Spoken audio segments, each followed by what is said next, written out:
Hi, and welcome to the Shoot from the Heart podcast with me, Diane Bell. If you want to write a script, make a movie, or quite simply live an abundant and creatively fulfilled life, you are in the right place. Each week I'll share with you tips, techniques, and real-world information that will inspire and empower you on your path. Thank you so much for joining me. I am rooting for you all the way. Let's do this. Hello, beautiful and amazing screenwriters, filmmakers, and creative souls. How are you today? I am here to record what should be episode 45, but it's actually episode 44 of my podcast, the Shoot from the Heart podcast. And I just want to apologize. I'm going to kick this off with an apology. If you listen to the podcast regularly, you might have noticed that last week there was no podcast. It didn't happen. And I am so sorry. And this is going to actually link into what I want to talk about today on the podcast, because essentially I did record it live. So my normal procedure is I record it like this live on Instagram on Monday. And then sometime between Monday and Wednesday, I edit it. I don't edit it dramatically. I just edit, if there's any interruptions from my kids or something like that, I do that sort of editing. And any excessive ums and ahs, which are distressingly frequent.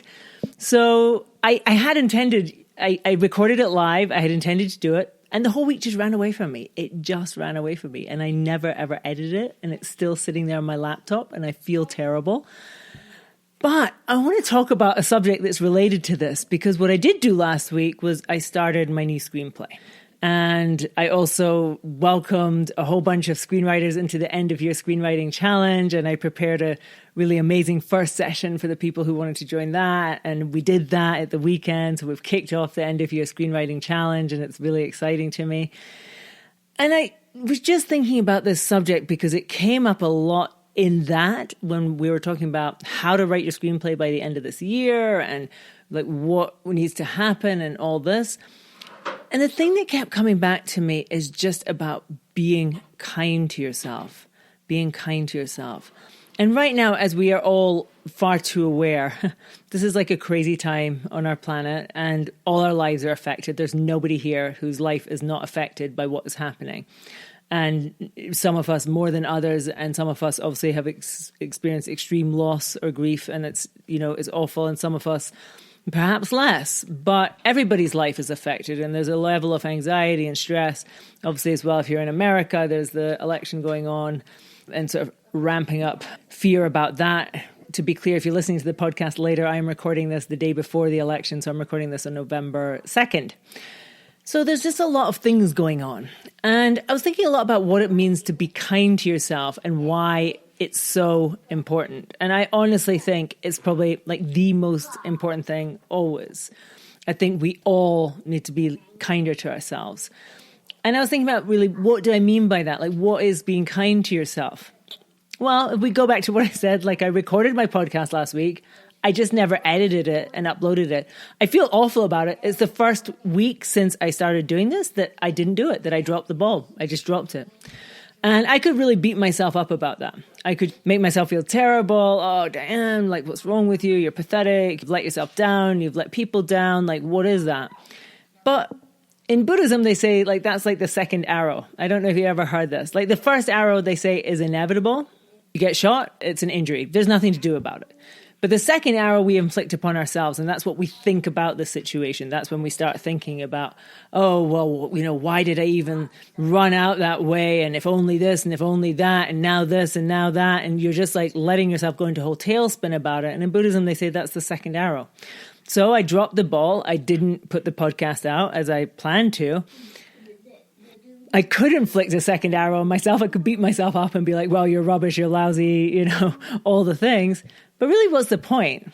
I mean, I'm gonna cut myself some slack and just say, okay, it's not the best. I apologize for it. I take responsibility for it, but it's not the end of the world. And I'm just going to get back on my horse and keep going forward. Now, how does this relate to screenwriting, filmmaking, all the things? I think for us, because we're such self-starters, you know, if you're a screenwriter or a filmmaker, an indie filmmaker, so much of it is like on you to make it happen. It's you, right? And you put enormous pressure on yourself at times. I've got to do this. I've got to achieve that. I've got to do it by this date, whatever it is for you. And when we don't do it, then sometimes we start to beat ourselves up, right? One of my screenwriters just wrote to me, oh, I feel like such a slacker. I feel ashamed of myself. I've just been slacking off. It's like, no, maybe you've just been doing other things. Like, do we have to turn it into, oh, I'm a slacker and I'm ashamed of it? Do we have to go there? Maybe you could just say, oh, I've been taken up with other things recently, but I'm getting back on the horse. And to me, that is being kind to yourself. Not being kind to yourself is beating yourself up. Being kind to yourself, to me, means accepting that you're a human being having this extraordinary, complex life, and that you will have these great intentions at times. Like, you'll be like, I'm going to write my screenplay and I'm going to do it by this time, and I'm going to like make my film happen. And then for some reason, other things happen, and you don't meet that schedule, and you don't put in as much effort as you had planned or intended or hoped. And to me, if you really want to do this and you're in it for the long run, right? It's not just a momentary passing phase or a momentary fancy, but it's something that you're really serious about in the long run, that you want to make films or you want to write screenplays, you want to have this career. I think it's absolutely vital that you cultivate the capacity of being kind to yourself, of really, when you do drop the ball, when you don't show up to your screenplay for a whole week or 2 weeks or 3 weeks, or you don't do anything to try and get your film made, that you don't make it mean something more than what it is. You choose to be kind to yourself. You choose to say, you know what? I've had other things going on, and now I'll get back to it. And it's okay. I'm a human. It's life. It's okay. It's not the end of the world. Nobody dies because you didn't show up to your screenplay. Nobody dies because you didn't show up to trying to get your movie made. It's not the end of the world. It's really just having that capacity to let go and forgive yourself and move on. That's what being kind to yourself is in that framework. On the flip side, though, I was thinking about really like deep levels of being kind to yourself. And the deep level of being kind to yourself is that you hold yourself accountable and you do show up for the things, if that makes sense. Oh, hi. Whoa, what is in it? Ooh, we have some shells in a box. Thank you. Thank you. They're lovely. Okay, thank you. That's my 3-year-old. Sorry about that. So being kind to yourself. Let's get back on track. Sometimes being kind to yourself will mean letting go and forgiving yourself for letting go. Instead of actually doing my script writing, instead of holding myself accountable and actually following up with these possible investors for my film, I checked out for the last week. That's fine. You forgive yourself, you let go, you move on. That's being kind. But in a deeper way, it feels to me like being kind to yourself is showing up.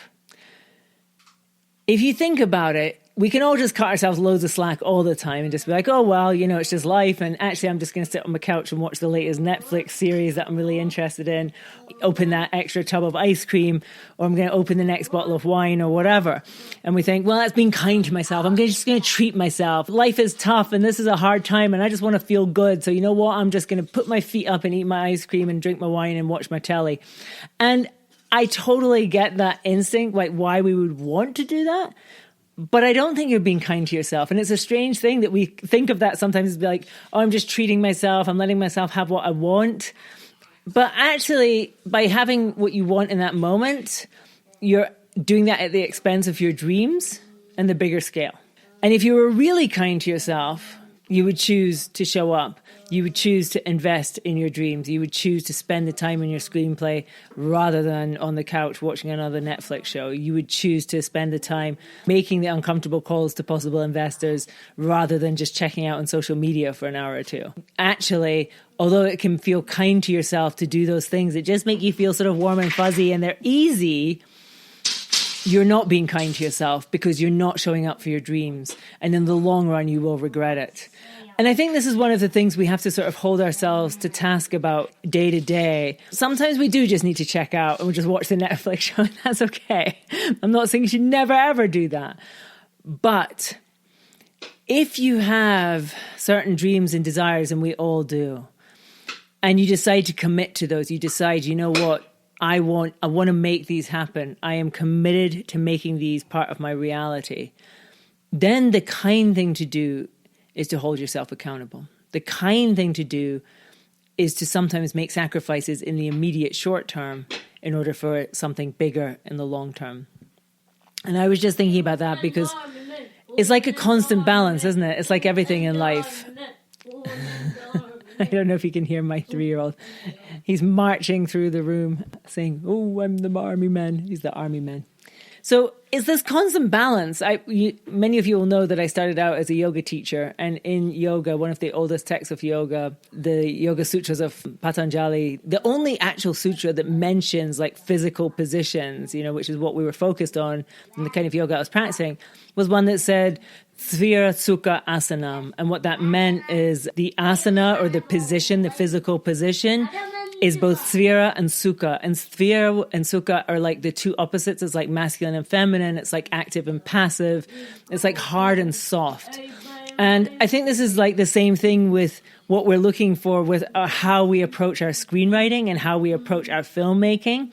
That it's neither so hard and pushy that we don't let ourselves be human around it, that we are like holding ourselves like, okay, I have to do this and that's all I have to do. And we expect ourselves to be robots because we can't sustain that. It won't be good. On the other hand, you can't be too soft on yourself because if you're too soft on yourself, you'll never do it. It's much easier not to do it than to do it. Taking action requires courage. It requires being uncomfortable. It requires not choosing the easier path. It requires switching off the Netflix and choosing to spend the hour looking at your laptop, writing your screenplay, rather than just like, vegging out and watching something. So you're constantly looking for this balance in your life with, on one hand, showing up and being present to your work and making it a priority and doing the thing. And on the other hand, being forgiving to yourself and being soft and letting yourself enjoy the process and letting yourself be on the process and not inflicting guilt or shame because you haven't shown up, because that doesn't serve anybody. Feeling guilty or ashamed because you didn't do the work last week, it doesn't help anyone. It doesn't actually do it. I mean, I can feel guilty and ashamed that I didn't post a podcast last week, but it doesn't help me. It doesn't change anything. I didn't post a podcast. I'm sure nobody died because of it. So it's just an interesting thought. In this time, obviously, we could go either way. We're stuck at home, a lot of us, again. We're not yet under a lockdown, but I wouldn't be surprised if it's coming. Obviously, many people are under a lockdown again. And in this time, it'd be easy just to go into that zone of, well, everything's so awful, I might as well just indulge and kick back and, I deserve it because this is so hard. But again and again, I'd say that's not being kind to yourself in the long run. Being kind to yourself truly is identifying your goals, identifying your higher purpose, and staying the course with that, and making the daily choice again and again and again to prioritize that and make that the most important thing that you do. Just to wrap this up, I just want to share a little bit because I've started writing my new screenplay, which is great. It's been really exciting to me because it's just been flowing. It's just absolutely been coming through. It's like the movie is just, it exists. I often say, I feel like screenwriting, I've always felt this, that it's less about writing something, it's less about inventing something and more about revealing something that already exists, like an archaeologist would dig something out. And it's just an amazing feeling. Every screenwriter here will recognize it when you get into that place where it's just like the movie is just there and actually it's really easy to see it, because sometimes we're really struggling to see it. It's like we feel it, but we can't really bring it into focus. And so it's like not so easy to give birth to it. It's not so easy to get it on the page. But then there's other films that's just like, whoa, it's like the movie exists already. It's just playing. It's playing right in front of me. And all I have to do is put it down on the page, what I can see that's already done. So it's really been kind of amazing to see that. And it's just reminded me about sort of what we do as screenwriters. It's so fascinating to me because I think often we sort of feel we have to do all these things. We have to be following all these rules. We have to be attentive to all these different regulations almost of screenwriting. how we're meant to do it, whether it's methodology, but also dramaturgy. And, it's just really interesting being back in the zone of actually writing a screenplay and just feeling it's such an organic process. And it's almost like if you're a tomato plant and you're growing and you're the tomato plant, you don't need to know about the science of tomato plants and how they best grow. You're just like growing and there's your fruit. And you don't need to know how much nitrogen there should be in the soil and how much water and how much sunshine. You're just basking in the sun and growing. I feel like actually the science of it really only comes into play if it's not working. And I was thinking about this. This is just for anyone out there who's writing just now or who's working on something. If it's working, whatever you're doing, just trust it and keep doing it. And don't worry what anyone else says. If it is flowing, if you're seeing it and it's just like, wow, do not mess with it. Just don't mess with your mojo in that state, right? Like it's magic and it's like you're a tomato plant that is thriving and you don't need to worry about how much nitrogen is in the soil and how much potassium and actually how much water are you giving it every day. It's working. Like live with it. And it's the same with screenwriting because it's strange. I teach this course, Write Your Screenplay in 8 weeks. I love this course so much. I am so proud of it. I know that it helps so many people. It does guide you through the process of writing a screenplay. But I also really realize, and in the course itself, I always make it clear, this is not the only way to write a screenplay. There are many, many ways, right? And this is one way and one method that you can do it, but there are many, many paths. And so what's fascinating for me right now is like I have just thrown out the rule book with my own process at the moment. And I'm just kind of doing it my own way. Just to tie it back to being kind to yourself, I think being kind to yourself is giving yourself license to play with your creativity. I think to be kind to yourself is to let yourself stray from the rules, let yourself stray from what you ought to do, and just enjoy it and just see what happens and not put pressure on it. This is it too, like being kind to yourself, because I am not going to write this at all in the way that I would normally write a screenplay because I'm homeschooling 2 little children and I've also got a puppy, which was kind of a mad thing to do to get a puppy at this point, bring that into the equation. So my life is like, it's busy and it's a little chaotic. And I've just decided not to let that be a problem. I've just decided to be absolutely kind to myself, to give myself license to sleep in later if I need to stay up later if I need to just like be in the moment and just enjoy everything, just to appreciate every single moment. If I don't manage to work on my screenplay for a few days, it's okay. Nothing's going to happen. Like it's not bad. It's still growing. It's still going to be amazing. It's still going to be a great screenplay. It's all good. And I think that when you just get into that headspace of, I can be kind to myself to that level, I can trust that it can be easy. I can trust that the screenplay, I will write it. I don't need to stress about it. I don't need to have any stress. I don't need to have any doubt. I don't need to have any fear. I don't need to have that about anything in my life at the moment. I can just absolutely be present and be kind and appreciate it. And I would just invite you, wherever you are and whatever's going on, especially with your creative endeavors, because I feel like as creatives, we often put a lot of pressure. And right now, I think there's that weird torn feeling with the lockdown where it's like, I've got to use this time to do something productive. And on the other hand, there's just like, I just want to sit on the couch and like veg out, right?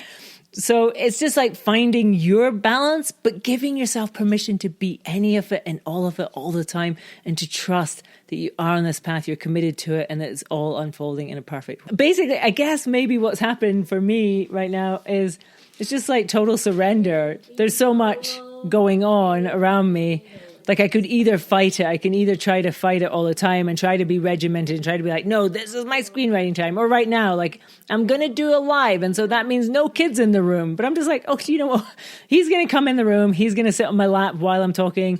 And it's all okay. It's all okay. And I just want to send you that message and just be like, wherever you are and whatever is going on, you can write your screenplay. You can make your films. You will do these things. Be kind to yourself. Be kind. All right, you guys, that's what I've got for you this week. I hope, as always, it has been helpful. If you have loved this episode, as always, I would so appreciate if you would write a review. You can do that on Apple or many of the platforms that you listen to. If you're listening to on Spotify, I don't think there is a capacity to leave a review, but if you're listening there and you would love to get in touch, just screenshot this episode and send me a message on Instagram. I would appreciate it so much. I am at Diane Bell. I am so grateful to you for listening to the podcast today, being with me, spending this time with me. I love you. I appreciate you. I hope you're having an awesome day. And I look forward to spending some time with you next week. Until then, take care. Bye-bye.